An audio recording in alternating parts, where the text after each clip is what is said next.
ചതിയുടെ ഒരു രണ്ടാം ഘട്ടം. ആദ്യമേ എനിക്ക് മെഡിക്കൽ ഡ്രസ്സിൽ നിന്നാണ് വന്നത്. മെഡിക്കൽ ഡ്രസ്സിലാണ് ആ പുള്ളി വയനാട് വൈത്തിരിയിലുള്ളത് ഒരു മുസ്ലിമാണ്. അപ്പൊ അവർക്ക് വേണ്ടിയിട്ടാന്ന് പറഞ്ഞു എല്ലാ കാര്യങ്ങളും അന്നും ടെസ്റ്റിങ്ങും കാര്യങ്ങളും ഒക്കെ മെഡിക്കൽ ഡ്രസ്സിൽ തന്നെ നടത്തുന്നത്.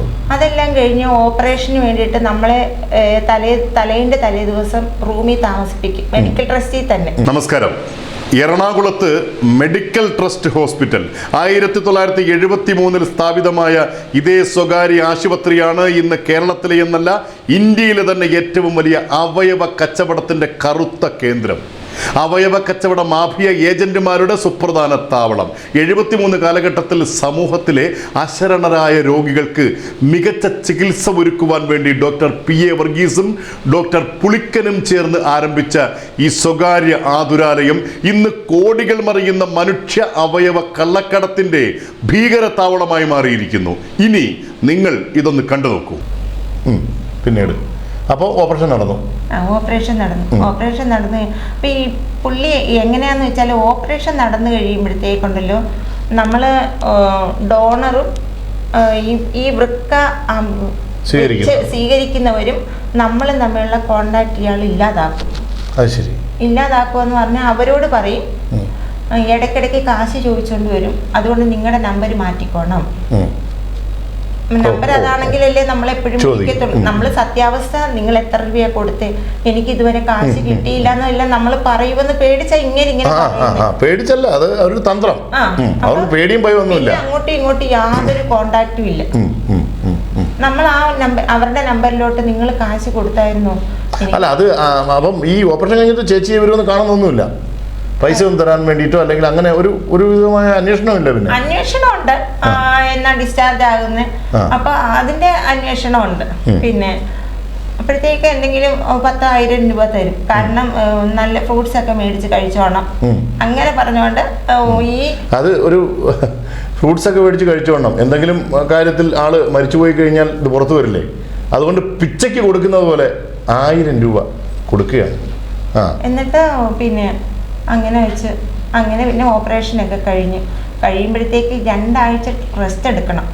2 ആഴ്ച, കാരണം ഓരോ ദിവസം ഇടവിട്ട് ആശുപത്രി ടെസ്റ്റിങ്ങും കാര്യങ്ങളും അത് പിന്നെ നടത്തണം. അപ്പൊ ആ 2 ആഴ്ചത്തേക്ക് ലേക്ക് ഷോർ ആശുപത്രിന്റെ നേരെ എതിർവശത്ത് ഒരു വഴിയുണ്ട്, അവിടെ ഒരു ലോഡ്ജ് ഉണ്ട്, ഒരു വൈറ്റ് ഹൗസ് അങ്ങനെ എങ്ങാണ്ടായിരുന്നു തോന്നുന്നു, പേരൊക്കെ മറന്നുപോയി. അവിടെയാണ് നമ്മളെ താമസിപ്പിക്കുന്നത്. അപ്പൊ ഞാൻ അവിടെ താമസിപ്പിക്കും. അവിടെ താമസിച്ച് 2 ആഴ്ച അവിടെ താമസിപ്പിച്ചതിന് ശേഷം അങ്ങേര് തന്നെ പറഞ്ഞു ഞാൻ വീട്ടിൽ കൊണ്ടുവിടാം എന്ന് പറഞ്ഞു. അജി വീട്ടിൽ കൊണ്ടുവിടാമെന്ന് പറഞ്ഞു. അപ്പൊ ഞാൻ പറഞ്ഞു വേണ്ട, കാരണം എനിക്ക് ഒന്നാമത് വയ്യ, പിന്നെ എനിക്ക് ഈ ഛർദ്ദിക്കാൻ വരുന്ന പോലെയൊക്കെ തോന്നിക്കുന്നു ഈ വണ്ടിയിൽ. അപ്പൊ ഞാൻ പറഞ്ഞു വേണ്ട, ഞാൻ ഓട്ടോയിൽ പൊക്കോളാന്ന് പറഞ്ഞു. ചേച്ചി പോയിക്കോ, ഞാൻ പൈസ എത്തിച്ചേക്കാവെന്ന് പറഞ്ഞു. ഞാനും ആ പൈസ പ്രതീക്ഷിച്ചിരുന്നു. എന്നിട്ട് ഇന്ന് വരെ ആ പൈസ തന്നിട്ടില്ല. 2010 നടന്നതാ. അപ്പം എന്റെ ചേച്ചി നേരത്തെ പറഞ്ഞ ഒരു TV മേടിച്ചു തന്നു.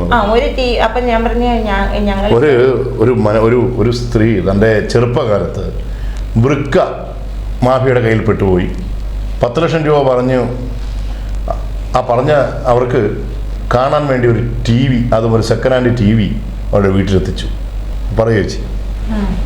വീട്ടിൽ പോയി, വീട്ടിൽ മീൻസ് വാടക വീട്ടിലോട്ട് തന്നെ അവിടെ പോയി ഇങ്ങനെ കുറേ ദിവസം കഴിഞ്ഞ് ഇപ്പൊ കൊണ്ടുവരും, അല്ലെങ്കിൽ അടുത്ത മാസം തരും. ഞാൻ എപ്പോഴും വിളിക്കും അജി എന്റെ പൈസ എന്ത് ചെയ്യും, അത് ഞാൻ തരാം ചേച്ചി, അടുത്ത ആഴ്ച തരാം.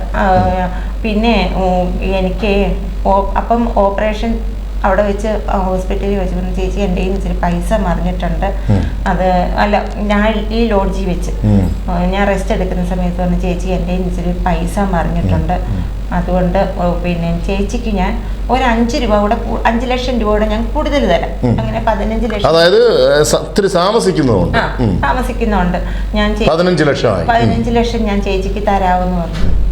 അപ്പോൾ 15 ലക്ഷം തരാമെന്ന് പറഞ്ഞിട്ടും പിന്നെ 1 വർഷം കഴിഞ്ഞ് 2 വർഷം കഴിഞ്ഞ് അതിൻ്റെ ഇടയ്ക്ക് പുള്ളി മരിച്ചു. ഈ ഒരു ഹൃദയവേദനയിലും ഈ ഒരു സമയത്ത് കോടികളുടെ കച്ചവടം നടത്തിയിരുന്ന ആളാണ് അദ്ദേഹം. തകർന്നു പോയി. ബിസിനസ്സാണ്, ആർക്കൊന്നും പറയാൻ പറ്റില്ല.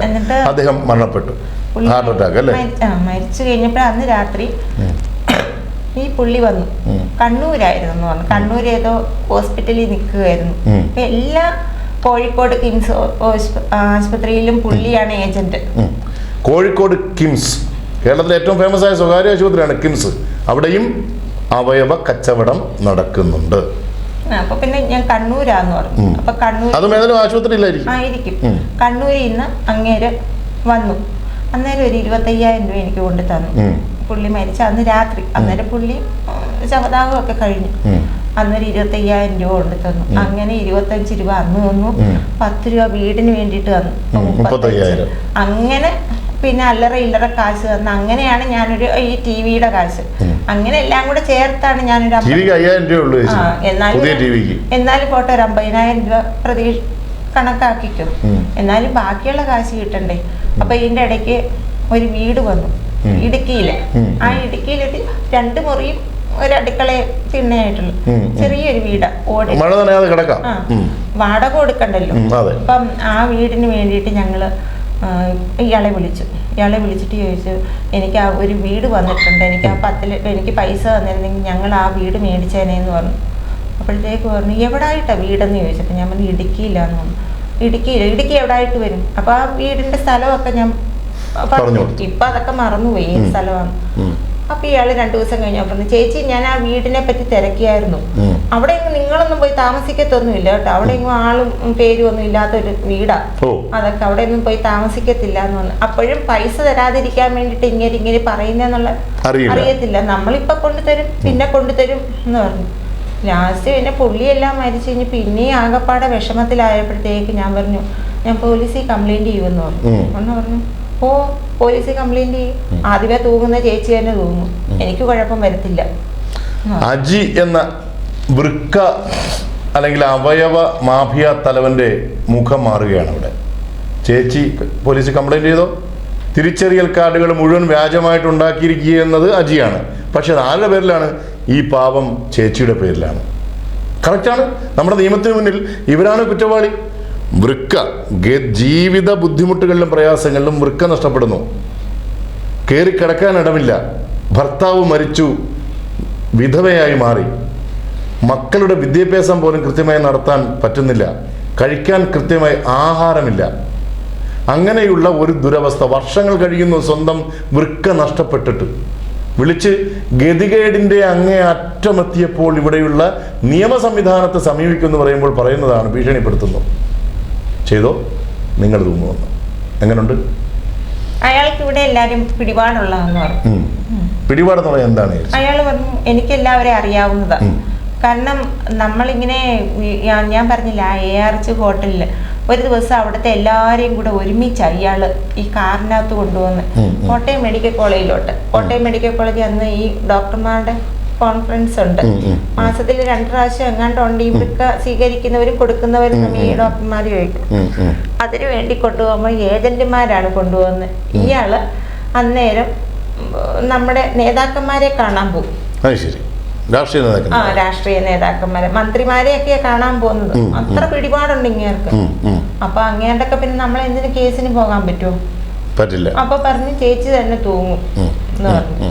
ഇവിടെ ചേച്ചി ആൾമാറാട്ടോ നടത്തിയിരിക്കുന്നതെന്ന് പറഞ്ഞു. കാരണം ഈ ഫോട്ടോ എന്റെയും വെച്ച് എനിക്ക് തിരിച്ചറിയ കാർഡൊന്നും ഇല്ലല്ലോ. പേര് ഈ വൃക്ക സ്വീകരിക്കുന്ന ആളുടെ പെങ്ങടെ പേരും വെച്ചു. എന്നിട്ട് ഈ തിരിച്ചറിയ കാർഡും റേഷൻ കാർഡും ഒക്കെ നമ്മൾ പോകുമ്പോൾ നമ്മുടെ ഈ തരും. തിരിച്ച് നമ്മൾ ലേക്ക് ഷോറിൽ നിന്ന് ഇങ്ങോട്ട് ഇറങ്ങുമ്പോഴത്തേക്ക് നമ്മളെ ഇത് പിന്നെ സ്കാനിങ് ടെസ്റ്റും അതും ഇതെല്ലാം ഒരു കവറിനകത്താക്കി ലേക്ക് ഷോറിന്റെ വാതിക്ക് ഒരു മൂലഭാഗത്തൊരു കടയുണ്ടായിരുന്നു അന്ന്. ഇപ്പൊ ഉണ്ടോന്ന് എനിക്കറിയില്ല. ആ കടക്കാരനെ ഏൽപ്പിച്ചേക്കാൻ പറയും. ഇതൊക്കെ ഈ മാഫിയയുടെ അംഗങ്ങളാണ്. ആ കടക്കാരനെ ഏൽപ്പിച്ചേക്കാൻ പറയും. ആ കടക്കാരനെ ഏൽപ്പിക്കും. പിന്നെയും നമ്മള് വരുമ്പോഴത്തേക്ക് എന്തെങ്കിലും ടെസ്റ്റിന് വരുമ്പോഴത്തേക്ക് ആ കടയിൽ കയറി ഈ കിറ്റ് മേടിച്ചോണ്ട് വരിക, മേടിച്ചോണ്ട് പോകും. അങ്ങനെ ഈ 2010 ഈ സംഭവം നടക്കുന്നത്. ഇപ്പൊ 2024 ഏകദേശം 14 വർഷങ്ങൾ കഴിയുന്നു. ഈ അവസാനമായി ഈ അജി എന്ന് പറയുന്ന മാഫിയ തലവനെ വിളിച്ചതെന്നാണ്? വിളിച്ചു. അപ്പൊ എന്നാ വിളിച്ചത്? പുള്ളി ഇപ്പൊ 2 കോവിഡ് കഴിഞ്ഞിട്ടാന്ന് തോന്നുന്നു, എനിക്ക് ഓർമ്മ. അതേ ഫോൺ നമ്പർ തന്നെയാണ്?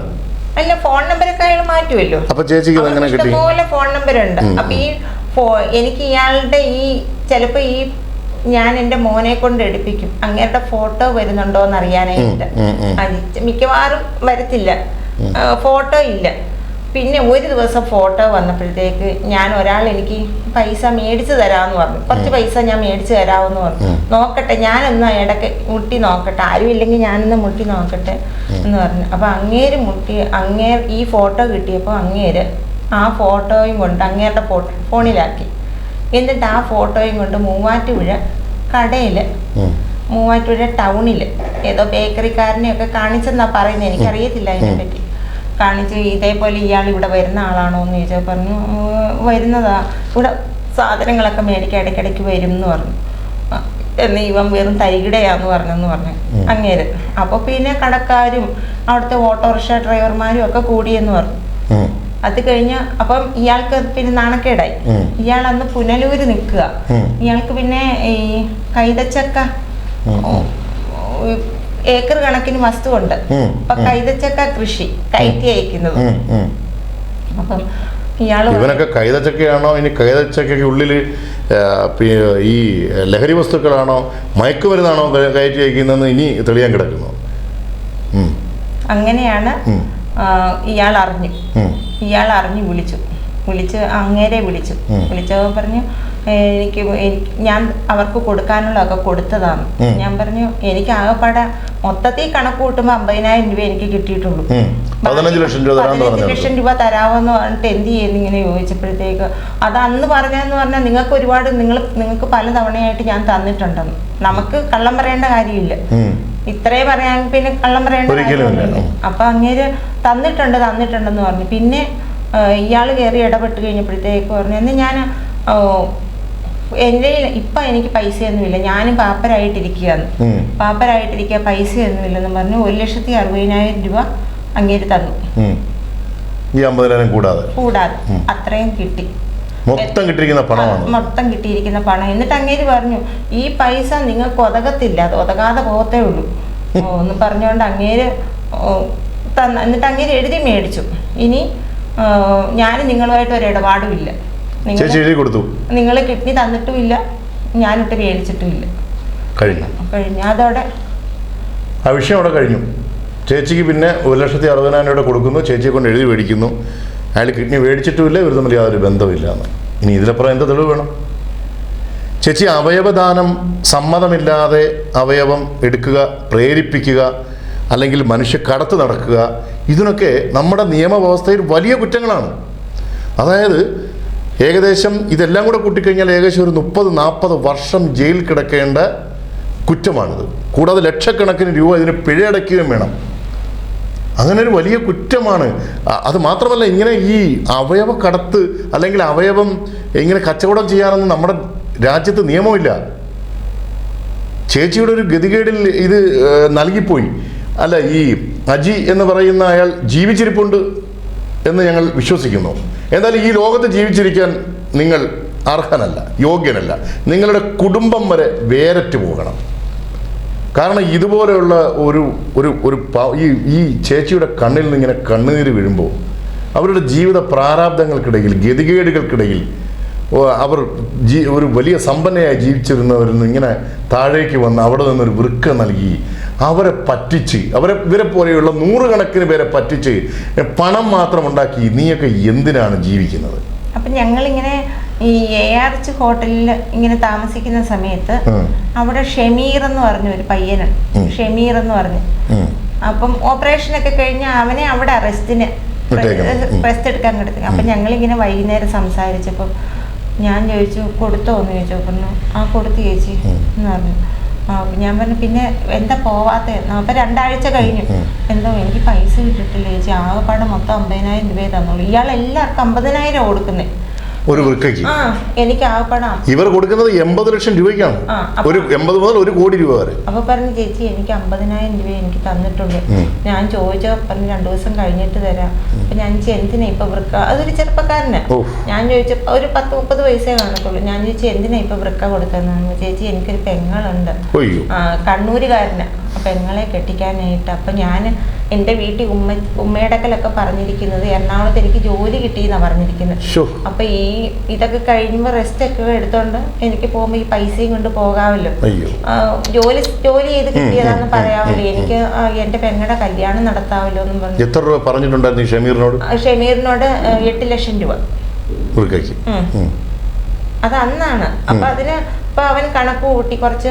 പിന്നെ അന്ന് ഈ 2010 8 ലക്ഷം അല്ലെങ്കിൽ 10 ലക്ഷം എന്ന് പറയുന്നത് നല്ല വാല്യൂ ഉള്ള സമയമല്ലേ? 8-8.5 കണ്ട അവന് പറഞ്ഞു. അപ്പൊ അവൻ പറഞ്ഞ ഞാൻ ഒരുപാട് കണക്ക് കൂട്ടി ചേച്ചി, കുറച്ച് ആഭരണം ഒന്നും ഇല്ല, ഞാൻ മാത്രമേ ഉള്ളൂ, 2 പെങ്ങന്മാരുണ്ട്, ഉമ്മയുണ്ട്.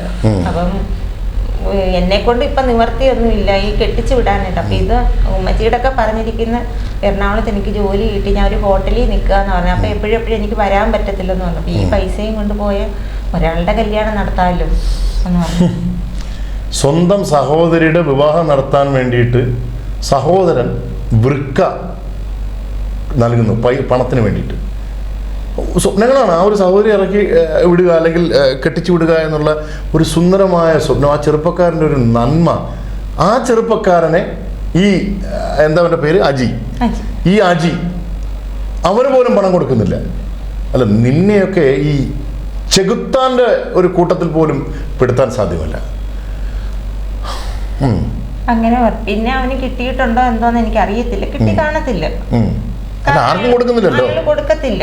എല്ലാവർക്കും 50,000 കൊടുത്തു. എന്നിട്ട് ഞാൻ പിന്നെ തരാം, നാളെ തരാം, മറ്റന്നാൾ തരാന്ന് പറഞ്ഞ് ഇങ്ങനെ ഇട്ട് കളിപ്പിക്കുക. അപ്പൊ നമ്മള് അവിടെ നിന്ന് ഡിസ്ചാർജ് ആകേണ്ട സമയമാവും. അപ്പൊ നമ്മൾ നമ്മുടെ വീട്ടിലോട്ട് വരും. വീട്ടിലോട്ട് വരുമ്പോഴത്തേക്ക് നിങ്ങൾ പൊയ്ക്കോ, ഞാൻ തരും, ഉറപ്പായിട്ടും തരും, ഇങ്ങനെ പറഞ്ഞു പിന്നെ പറയുന്നെന്താ കേസ് കൊടുത്തോ. അപ്പോൾ അന്ന് എനിക്കൊരു സംശയം, ഈ ചേച്ചിയുടെ കൈവശമുള്ള ഈ ആധാർ അല്ലെങ്കിൽ റേഷൻ കാർഡ്, ഇത്തരം ഹോസ്പിറ്റൽ രേഖകൾ അതൊക്കെ ചേച്ചി സൂക്ഷിച്ചിട്ടുണ്ടോ? ഇല്ല. പിന്നെ ആധാറല്ല, തിരിച്ചറിയ കാർഡ്, റേഷൻ കാർഡും ഒക്കെ പുള്ളി മേടിച്ചോണ്ടു. ബാക്കിയുള്ള നമ്മുടെ സ്കാനിങ് റിപ്പോർട്ട്, പിന്നെ അങ്ങനത്തെ ഹോസ്പിറ്റലിലെ രേഖകളെല്ലാം കൂടെ എല്ലാ മുറിയിലും കയറി ഇറങ്ങി നടന്ന് ഇയാളുടെ അനുയായികളും എല്ലാവരും കൂടെ കയറി ഇറങ്ങി നടന്ന് എല്ലാവരുടെയും സാധനങ്ങൾ മേടിച്ചിട്ട്, അപ്പൊ എല്ലാ മുറിയിലും ഓപ്പറേഷൻ ചെയ്ത് കിടക്കുക. എല്ലാവരുടെയും ഈ സാധനങ്ങൾ മേടിച്ചിട്ട് ആ ഹോട്ടൽ എറണാകുളം ഉള്ള നമ്മുടെ വ്യാവസായിക നഗരത്തിൽ ഈ പല ലോഡ്ജ് മുഴുവൻ ഈ വൃക്ക നഷ്ടപ്പെട്ടവരുടെ ലോഡ്ജുകളായി മാറുകയാണ്. ഇതൊക്കെ എത്ര വലിയ അന്വേഷണത്തിന് സമയമായിരിക്കുന്നു. എന്നിട്ട് എല്ലാ റൂമിലും കയറി ഇറങ്ങി ഇയാള് എല്ലാവരുടെയും രേഖകൾ മേടിച്ചിട്ട് ഏത് ഹോട്ടലിലാന്ന് വെച്ചാൽ അതിന്റെ ഫ്രണ്ടിലോ ബാക്കിലോ എന്തെങ്കിലും കൂട്ടിയിട്ട് കത്തിച്ച് കളയത്. പിന്നെ അവർക്കൊരു രേഖയില്ല, അവർക്കൊരു കേസ് കൊടുക്കാൻ പോലും രേഖയില്ല അവരുടെ എല്ലാം മേടിക്കുന്നത്. പക്ഷെ എന്റെ മാത്രം അങ്ങനെ മറന്നുപോയതാ. അല്ല, ഞാനത് കത്തിച്ചു കളഞ്ഞു. കാരണം ഇത്രയും വർഷമായില്ലേ, അത് ഇരിക്കുമ്പോ തോറും എനിക്കങ്ങ് വിഷമോ, അതുകൊണ്ട് ഞാനതങ്ങ് കത്തിച്ചു കളഞ്ഞു എല്ലാം. അപ്പം കാരണം ഒരു രേഖയും വെച്ചേക്കാൻ പാടില്ല. ഒരു രേഖ ഉണ്ടെങ്കിൽ ചിലപ്പോ ഇയാൾക്കെതിരെ കേസിന് പോയാൽ. എന്നിട്ട് എല്ലാവർക്കും 50,000 രൂപ കൊടുത്ത് അങ്ങ് പറഞ്ഞു. ചേച്ചി ഈ 2010 കഴിഞ്ഞ് ഇപ്പോൾ 2024 എത്തിയിരിക്കുന്നു. ഇതിനിടയിൽ ചേച്ചിക്ക് വേറെ ഒരു പൈസയും കിട്ടിയിട്ടില്ല, ഒന്നുമില്ല. ഇപ്പോഴും ജീവിത പ്രാരാബ്ദങ്ങളും ബുദ്ധിമുട്ടുകളും വിഷമങ്ങളും ഒക്കെയാണ്. എന്തുകൊണ്ട് ചേച്ചി ഒരു പോലീസ് കേസിന് വേണ്ടി പോയില്ല? പിന്നെ അതിന്റെ പിറകെ നടക്കേണ്ടി വരും. അയാള് വലിയ പിടിപാടുള്ള ആളാ. അപ്പൊ അങ്ങേർക്ക് പോലീസുകാരെ ഒക്കെ നല്ല വൃത്തിയായിട്ട് അറിയാവുന്ന ആളാ. ചേച്ചി നേരത്തെ പറഞ്ഞല്ലോ പോലീസ് സ്റ്റേഷനിൽ കയറാൻ ഭയമാണെന്ന്. ഈ ഭയം മാറിയിട്ടില്ല സാധാരണക്കാർക്ക്. ഭയം മാറണം ചേച്ചി. ഇവിടെ ചില പോലീസുകാർ മാത്രമാണ് പ്രശ്നക്കാർ, എല്ലാവരും അത്തരത്തിലുള്ളവരല്ല. നല്ല ചങ്കൂറ്റമുള്ള പോലീസുകാരുണ്ട്. ചേച്ചി ഇത് കേസ് ഫയൽ ചെയ്യണം. മാത്രമല്ല നമ്മുടെ ഭരണാധികാരികൾ അതിൽ ഒരു ചെറിയൊരു ശതമാനം മാത്രമാണ് ഒരു നല്ല നടപടിയിലേക്ക് പോകാത്തത്. ബാക്കി നമ്മുടെ ബഹുമാനായ മുഖ്യമന്ത്രി ഉൾപ്പെടെ അല്ലെങ്കിൽ ബാക്കിയുള്ള മന്ത്രിമാരെല്ലാം സാധാരണ ജനങ്ങളോടൊപ്പം നിൽക്കുന്നവരാണ്. ഇല്ലെങ്കിൽ ഇവിടെ പ്രതിപക്ഷ നേതാവുണ്ട്, ഒരു പ്രതിപക്ഷമുണ്ട്. ചേച്ചി ഇവിടെ മുതൽ ഈ യുദ്ധം ആരംഭിക്കണം. ഞങ്ങൾ ചാനൽ 91 ഒപ്പം ഉണ്ടായി എന്ത് സഹായത്തിനും. ചേച്ചി ഇപ്പോഴും നിങ്ങൾ ഇങ്ങനെ കരഞ്ഞുകൊണ്ടിരുന്നൊരു കാര്യമില്ല. ഇങ്ങനെയുള്ള ഈ അജിയെ കണക്കുള്ള ഈ കേരളത്തിലല്ല ഈ ലോകത്ത് തന്നെ ജീവിച്ചിരിക്കുവാൻ അർഹതയില്ലാത്ത മൃഗങ്ങളെ പോലെയുള്ളവരെ നിയമത്തിന്റെ വഴിയിൽ കൊണ്ടുവരണം. ഞാൻ പിന്നെ വിചാരിക്കും അയാൾ എവിടെ കിടക്കുന്ന ആൾ, അങ്ങേർക്ക് എല്ലാവരുമായിട്ട് പിടിപാടുണ്ട്. നമ്മൾ ചേച്ചി അതൊക്കെ നമ്മുടെ തോന്നലാണ്. അങ്ങനെ ഒരു പിടിപാടുമില്ല. അങ്ങനെ കുറച്ചു പേർ മാത്രമേ ഉള്ളൂ. ഈ പോലീസിൽ തന്നെ അവരുടെ നാണം കെടുത്താൻ വേണ്ടിയുള്ള ഈ DYSP പോലെയുള്ളവർ, അല്ലെങ്കിൽ ഈ പത്രപ്രവർത്തകനെ ജയിലിലിട്ട CI അയാളുടെ പേര് എനിക്ക് പെട്ടെന്ന് പേര് പറയാനും താല്പര്യമില്ല, അങ്ങനെയുള്ള കുറച്ച് പേർ മാത്രമാണ് ഇങ്ങനെയുള്ള അഴിമതിക്കാർ. ചേച്ചി നിയമ നടപടികളുമായി മുന്നോട്ട് പോകണം. ഇത്രയും വർഷമായില്ലേ? പിന്നെ ഒരു കിഡ്നിയുടെ മാഫിയ എന്നൊക്കെ പറയുമ്പോൾ ഗുണ്ടകളും അവരും ഇവരൊക്കെ കാണും. എൻ്റെ പിള്ളേരെ കൂടെ എനിക്ക് നോക്കണ്ടേ? അതും ഒരു വീട്ടമ്മ എന്ന നിലയിൽ ശരിയാണ്. ഞങ്ങളുമൊക്കെ നിരവധി ഭീഷണിക്ക് മുന്നിൽ ഇങ്ങനെ ജീവിക്കുന്നവരാണ്. പക്ഷേ അങ്ങനെയൊന്നും അല്ല. നമ്മൾ ഒരിക്കലല്ലേ ഉള്ളൂ. നമുക്കൊന്ന് ഒരു യുദ്ധം ചെയ്ത് നോക്കാം. ഇനിയിപ്പോൾ അതിനിടയിൽ ജീവനഷ്ടപ്പെട്ട് പോകണമെന്നുണ്ടെങ്കിൽ അങ്ങ് പൊക്കോട്ടെ.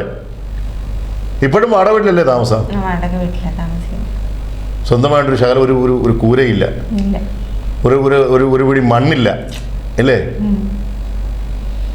ഇതാണ് അവസ്ഥ അല്ലേ? ഇത് ഇനി എന്ത് പറയാനാണ്? ഒരുപാട് ചേച്ചിയായിട്ട് ഞാൻ സംസാരിച്ചു. നിങ്ങളോട് സംസാരിക്കുന്നതിന് മുന്നേ ഒരുപാട് കാര്യങ്ങൾ. സത്യത്തിൽ മനസ്സൊക്കെ ഇങ്ങനെ വിറങ്ങലിച്ചിരിക്കുകയാണ്. രാവിലെ മുതൽ വൈകുന്നേരം വരെ അമിത അധ്വാനം ചെയ്ത് കുടുംബത്തെ പോറ്റാൻ കഷ്ടപ്പെടുന്നവരുടെ നാട്. ഇവിടെ കർഷകന് ഗതിയില്ല, ഇവിടെ തൊഴിലാളിക്ക് ഗതിയില്ല. ഇവർ ജീവിക്കാൻ വേണ്ടിയിട്ട് രാവിലെ മുതൽ കട്ടപ്പണി ചെയ്യുന്നവർ. അവരുടെ ഇടയിലാണ് ഈ അജിയെ പോലെയുള്ള എത്ര നൂറുകണക്കിന് ഈ അവയവ മാഫിയ തലവന്മാർ കേരളത്തിൽ സസുഖം വിലസുന്നു. ഇവർക്ക് ഈ നാട്ടിൽ ഇവരെ അഴിക്കുള്ളിലാക്കാൻ നിയമമില്ലേ? ഇവരെ ശിക്ഷിക്കാൻ നിയമമില്ലേ? ഇവിടെ ഈ നാട്ടിലുള്ള എത്ര പേരാണത് കാണുന്നതെന്നറിയില്ല. ചാനൽ 91-നെ ഈ സാധു സ്ത്രീ സംസാരിക്കുവാൻ തുനിഞ്ഞത് എന്തായാലും കുറേയധികം പേരെങ്കിലും കാണും. കൈകൂപ്പി അഭ്യർത്ഥിക്കുകയാണ്. ഈ നാട് നാശത്തിലേക്കാണ്. ഈ നാട് വലിയ നാശത്തിലേക്കാണ് പോകുന്നത്. ഭരണാധികാരികൾ ഇത് കാണണം. പോലീസ് ഉദ്യോഗസ്ഥർ ഇത് കാണണം. ഇത് ബഹുമാനപ്പെട്ട കോടതിയുടെ മുന്നിൽ സ്വമേധയാ കേസെടുക്കുവാൻ ധാരാളം നിയമമുണ്ട്. കോടതിയുടെ മുന്നിൽ എത്തിക്കണം. ഈ അവയവമോ നഷ്ടപ്പെട്ടു, ഈ പാവ സ്ത്രീക്ക് അവർ പറഞ്ഞുറപ്പിച്ച തുകയെങ്കിലും കിട്ടണം. അത് മറ്റൊന്നിനുമല്ല, കഞ്ഞി കുടിക്കാൻ വേണ്ടിയിട്ടാണ്, അടുപ്പ് പുകയാൻ വേണ്ടിയിട്ടാണ്. സിനിമ കാണാനോ വലിയ ലക്ഷറി ഹോട്ടലിൽ കയറി ആഹാരം കഴിക്കാനോ സുഖജീവിതം നയിക്കാനോ അല്ല. അവർക്ക് ഒരു ഏകദേശം വാർദ്ധക്യത്തോട് അടുത്ത് കഴിഞ്ഞു. ഇത്രയും വർഷം അവർക്ക് ഇനിയുള്ള കാലമെങ്കിലും 3 നേരമില്ലെങ്കിൽ 2 നേരമെങ്കിലും ആഹാരം കഴിച്ച് ജീവിക്കാൻ വേണ്ടിയാണ്. ഇനിയൊന്നും പറയാനില്ല. ഇത്തരം കാര്യങ്ങളുമായി ഞങ്ങൾ ഇനിയും വരും.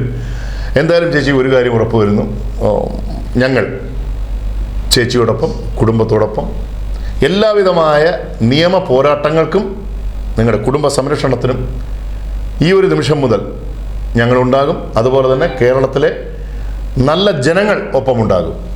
നമസ്കാരം.